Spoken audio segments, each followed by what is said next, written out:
ஒரு நிமிஷம், ஒரே ஒரு வசனம். சங்கீதம் 126 அதனுடைய 3வது வசனம். கர்த்தர் நமக்கு பெரிய காரியத்தை செய்தார், இது நிமித்தம் நாம் மகிழ்ந்திருக்கிறோம்.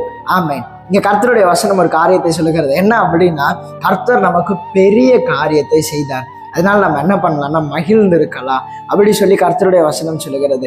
இன்னைக்கு ஏன் நாம் மகிழ்ந்து இருக்கிறது மிக முக்கியம் அப்படின்னா, நம்ம எல்லாருமே ஆண்டவருடைய பிள்ளைங்க.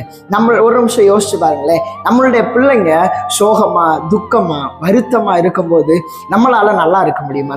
நம்ம யோசிச்சுட்டே இருப்போம், ஏன் அவன் இப்படி சோகமா இருக்கா, ஏன் இப்படி வருத்தப்பட்டு இருக்கா, என்ன காரியம், அவன் சந்தோஷமா இருப்பானே இப்போ ஏன் இப்படி இருக்கா அப்படி சொல்லி நம்ம என்ன பண்ணுவோம்னா தினமும் அந்த காரியத்தை அப்படிப்பட்ட சூழ்நிலையில கடந்து போகும்போது நாமளே யோசிக்கும் போது நம்ம ஆண்டவர் நம்மளுக்கு நல்ல தகப்பன், எப்படியாய் அதிகமாக யோசிப்பார். ஆகவே நாம் மகிழ்ந்து இருக்கணும், அதனால பெரிய காரியத்தை கர்த்தர் செய்வார். ஆகவே சோர்ந்து போகாதீங்க.